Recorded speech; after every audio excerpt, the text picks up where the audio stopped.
Hi, I'm Charleston with Living Well Group at the Boulevard, and I've got with me today Steve Diaz, one of our lender partners with Title Mortgage Group. Hi, Steve. Hey, Charleston, how are you?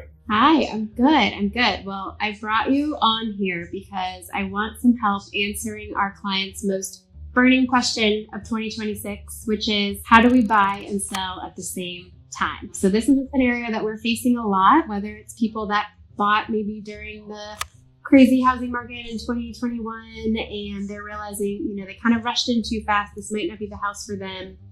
They want to sell that and move into something a little different. Or a lot of times it's people that have owned their home for 10 or 15 years. Their family has grown. They want a bigger home.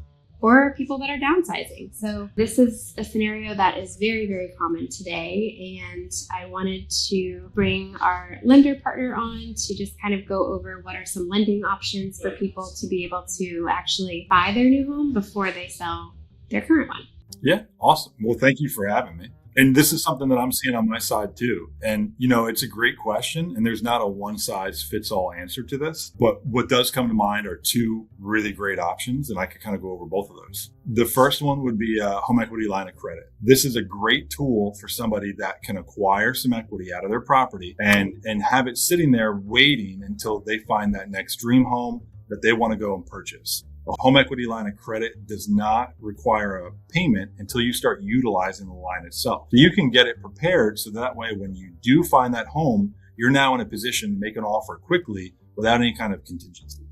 Yeah, which is huge because a lot of times what we see is the house that people are moving up to is in a really competitive bracket, right? They know the school system they want. They want that 4-bedroom, 2,500 square foot plus home in a certain neighborhood.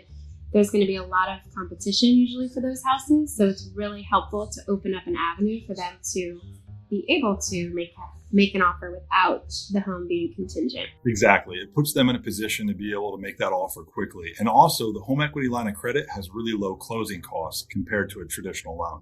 So it's really a great option all around. Yeah. And would you suggest somebody wait until they find that house to do a HELOC, or when would you say would be the best time for somebody to open up the HELOC? I would say it's something that you want to put in place as soon as possible. If somebody is focusing on moving to a new property in the future, there's no reason why you wouldn't want to get a HELOC in place immediately. It's also just a good product to have in general for security purposes or in case of emergency. Now you have equity funds that you can use for whatever you would like to do at that point. Right. And a lot of people don't realize too, I think the rates fluctuate in a HELOC. You're not locked in like a 30-year mortgage like you are to the rate on the day when you close, right? A HELOC is going to be variable rate and it's going to be interest only the majority of the time. So it gives you a lot of flexibility on affordability in terms of what your monthly payment is going to be. Right. It's just like having a little way to unlock your equity before you close on your house. Exactly. It's a great product to have. And I think every homeowner should have one. Definitely. Okay, I agree. And then you mentioned there was another option. What's the second option? Yeah. So a second option would be a traditional bridge loan. A bridge loan is going to be similar to a home equity line of credit. It's going to allow you to tap into that equity and apply it towards the new purchase of a home. It's going to be a little bit different in terms of fee structure, but it's still a great option for somebody that's looking to upgrade or maybe relocate to a new property. Got it. So maybe that option, if somebody finds a great home, it is competitive, they didn't have a HELOC yet, they can qualify, they might want to do a bridge loan just to get the house so they don't have to make, a less competitive offer with the home sale contingency. Exactly. A bridge loan is still a great option. And really between both of them, they're awesome options, but it really is all dependent on the borrower. And that's why I always recommend let's at least have a conversation and then I can help give any kind of guidance that I can see what makes the most sense for each borrower. Yes. So like many things in life, it all starts with just a conversation. We really encourage everyone as soon as possible, even if you're eyeing a move, maybe even next year, just go ahead and talk with a lender, talk with an agent, just get a plan in place so that when the right house pops up or the timing is right, that you know what your plan is and you're prepared to take action. Cool.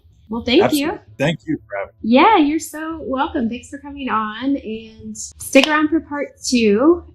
If for some reason you are not able to use lending to work out a solution to buy a home before selling, we will walk you through the home sale contingent offer process.